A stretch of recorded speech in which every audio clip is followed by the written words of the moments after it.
Portugal e Cabo Verde defrontaram-se naquela que foi a segunda jornada da main round da fase final do Mundial Polónia-Suécia 2023. Depois de um empate com sabor a derrota diante do Brasil, Portugal tinha que obrigatoriamente vencer já nesta jornada para manter vivo o sonho dos quartos de final. Portugal cumpriu, bateu a seleção de Cabo Verde por um resultado final de 23-35. Neste vídeo vamos analisar tudo aquilo que se passou neste jogo, mas antes disso olhar para a situação em que ambas as seleções se encontravam à entrada para este encontro. De um lado tínhamos Portugal que não se estreou da melhor forma nesta main round, mas ainda assim a ser claramente o grande favorito para este encontro. Já do outro lado tínhamos Cabo Verde, uma equipa que chegava a este jogo diante de Portugal já sem qualquer hipótese matemática de alcançar os quartos de final, mas que ainda assim seria de esperar uma equipa a disputar o jogo olhos nos olhos com Portugal. Portugal fez jus ao seu favoritismo, venceu, mas só convenceu na segunda parte. E é exatamente para isso que vamos olhar agora, mas vamos obviamente começar pela primeira parte. Portugal começou o jogo com bola e foi precisamente no ataque que se fez notar a única,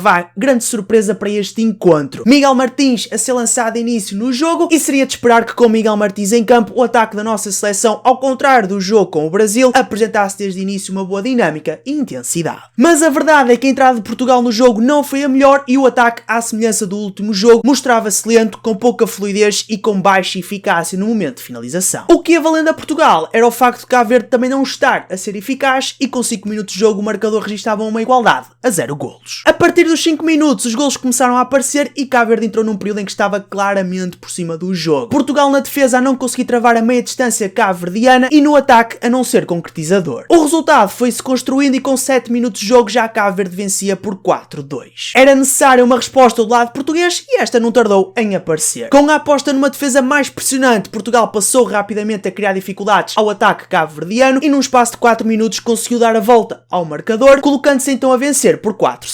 Apesar de ligeiramente melhor no ataque, Portugal continuava a não convencer e da mesma forma que Portugal deu resposta ao bom período de Cabo Verde, também a seleção cabo-verdiana deu resposta ao bom momento de Portugal. Aos 15 minutos a seleção cabo-verdiana mudou o seu sistema defensivo, passou de um 6-0 para um 5-1 e começou a criar muitas dificuldades à primeira linha da nossa seleção. Entrávamos então num período de muito equilíbrio entre as duas equipas e a prova disso era o resultado que se ia mantendo empatado. À entrada para os últimos 10 minutos, Paulo Jorge Pereira lança Vítor Iturriza no jogo e Portugal passa a defender com os seus 3 pivôs. Com esta alteração na defesa passámos a ver uma equipa muito mais proativa e compacta na zona central, a condicionar bastante o ataque cabo-verdiano. Com Portugal por cima do jogo e a vencer por 9-10, Ljubomir Obradovic lança aos 23 minutos o 7-6. Portugal mostrava-se bastante confortável em defender o 7-6 adversário e foi não só tendo sucesso defensivo, como também chegando ao gol. À entrada para o último minuto da primeira parte, Portugal já vencia por 3 golos de diferença e neste último minuto, quando parecia que Portugal já ia levar para o intervalo uma vantagem de 3 golos, eis que o ritmo do jogo muda por completo. Em 60 segundos deu tempo para Martim Costa falhar o remate, Cabo Verde na resposta marcar e reduzir então o marcador para 11-13, deu ainda tempo para Miguel Martins cometer uma falha técnica no ataque e na resposta Cabo Verde voltar a reduzir o marcador desta vez para 12-13 e por fim deu tempo também para na reposição de bola a meio campo Luís Frade fazer o 12-14, resultado com que as duas equipas foram para o intervalo.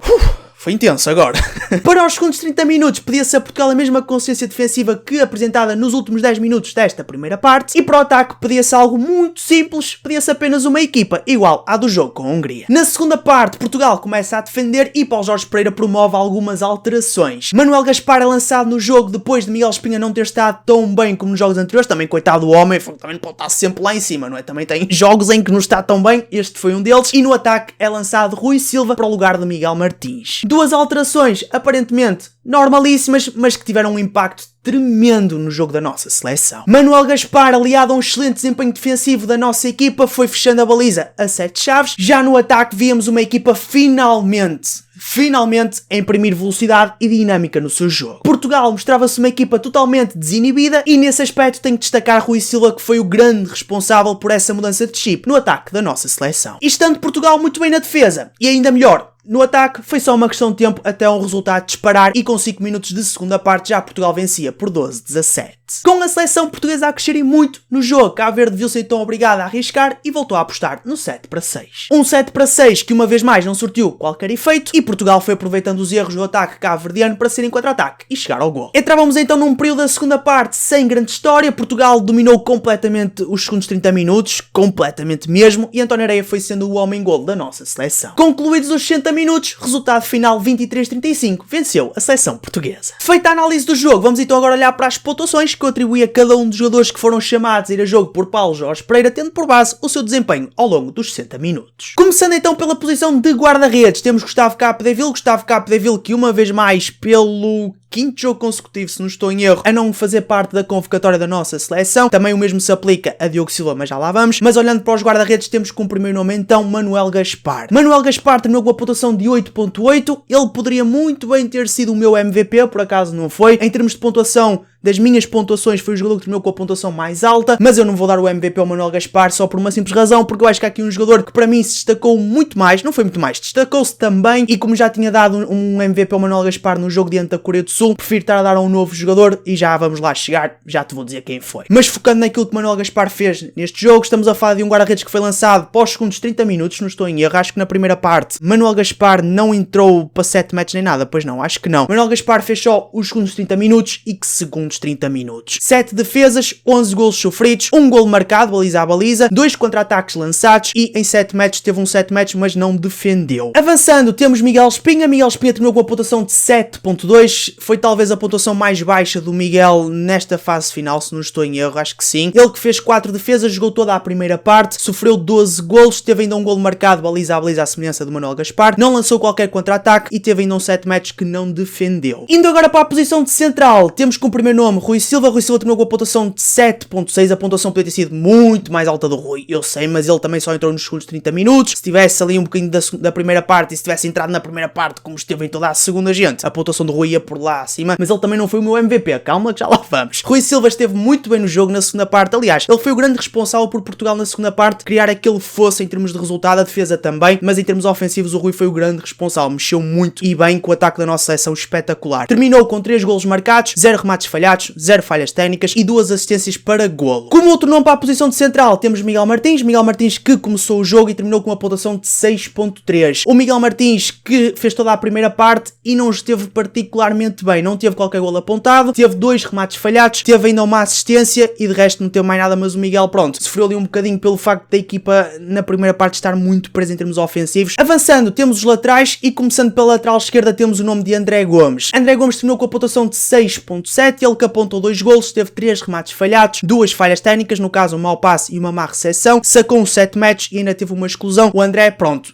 foi aparecendo no jogo, não esteve aquele André de jogos mais recentes, mas pronto, foi aparecendo, ele também no processo defensivo foi tendo alguma importância e a pontuação dele também subiu um bocadinho, tendo por base o momento defensivo. Como próximo nome temos Martim Costa terminou com a pontuação de 6.3, ele que foi lançado no jogo na primeira parte um pedaço e também outro pedaço na segunda, ele que apontou um golo, teve 4 remates falhados, mas por outro lado ainda conquistou um 7 metros. Avançando, temos o nome de Alexandre Cavalcante terminou com a pontuação de 6.6, o Alexandre começou o jogo em termos defensivos e pronto, ele não teve mal, atenção, mas a primeira parte em termos defensivos da nossa seleção, ou o período inicial, não foi muito convincente a nossa seleção, pronto, e o Alexandre Cavalcanti coincidiu com esse período. Ele que terminou o jogo com um golo apontado, 0 falhas técnicas, 0 remates falhados, 0 exclusões e teve ainda uma boa ação defensiva que no caso sacou uma atacante. Para fechar a lateral esquerda temos Fábio Magalhães terminou com a pontuação de 6.9, ele que apontou 2 golos, teve 2 remates falhados, 0 falhas técnicas, uma assistência para golo. O Fábio também foi muito chamado para o processo defensivo, foi estando bem, não foi um dos destaques em termos defensivos, daí também a pontuação dele não ter sido mais alta. Indo agora para a lateral direita temos o nome de Francisco Costa, Diogo Silva, que uma vez mais a não fazer parte da convocatória à semelhança do Gustavo Capdeville. Francisco Costa terminou com a pontuação de 6.5, ele que neste jogo, por exemplo, se compararmos com o jogo do Brasil, não esteve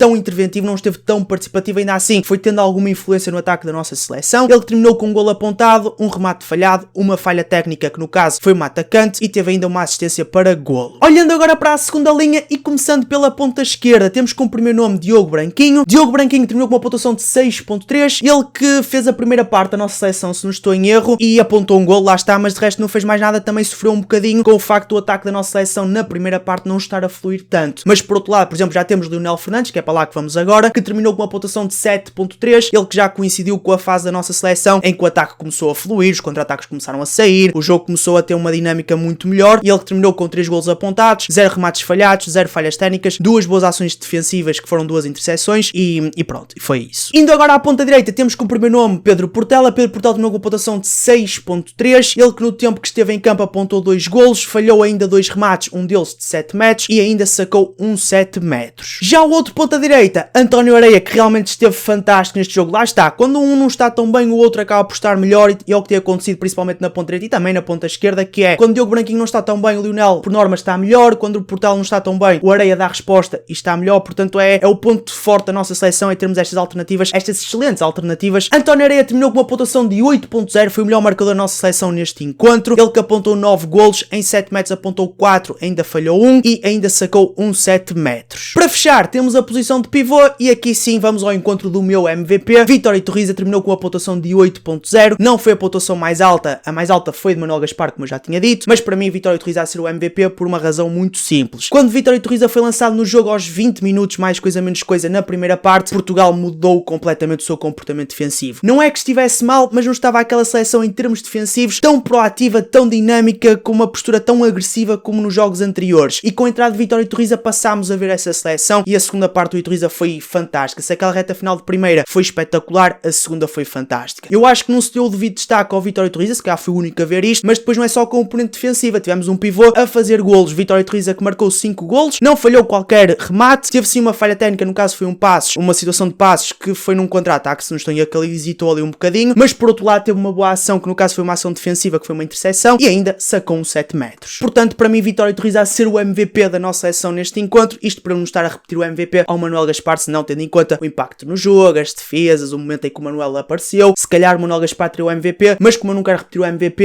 o único jogador tirando o Manuel Gaspar que me chamou assim mais a atenção, foi o que teve mais impacto para mim no jogo, foi claramente o Vítor Iturriza. Como nome que segue, temos Alexis Borges também esteve muito bem no plano defensivo, terminou com uma pontuação de 7.3, ele que não apontou qualquer gol, teve sim um remate falhado, teve uma falha técnica que no caso foi uma atacante, mas por outro lado fez 2 assistências para gol, que no caso foram assistências de contra-ataque, né? Lançou 2 contra-ataques, mas por outro lado outra vez teve uma exclusão, mas por outro lado teve 3 boas ações no jogo, no caso um bloco, um roubo de bola e uma interseção. Por último temos o nome de Luís Frade terminou com a pontuação de 7.1, 3 golinhos apontados, um remate falhado. Luís Frade também teve uma importância muito positiva no processo defensivo da nossa seleção, não teve qualquer falha técnica, não teve qualquer boa ação, digamos assim, e não sacou qualquer 7 metros, portanto Luís Frade foram 3 golinhos, um remate falhado e um bom desempenho defensivo. Pronto, guys, e está fechada a análise a este jogo de Portugal-Cabo Verde. Não fugiu muito à previsão, né? Esperava-se que Portugal vencesse, acaso por vencer este jogo, também era obrigatório que vencesse, senão as aspirações dos quartos de final saltavam fora. Entretanto, e vou agora verificar no instante, porque o jogo da Suécia com a Islândia já acabou, entretanto, portanto quero saber como é que estão as contas para Portugal no que resta, ou para o último jogo que é diante da Suécia. Já sabemos, qualquer que seja o resultado, tenha sido o resultado, Portugal terá que vencer, mas lá está, a Suécia bateu a Islândia por 35-30, gente, é vencer a Suécia.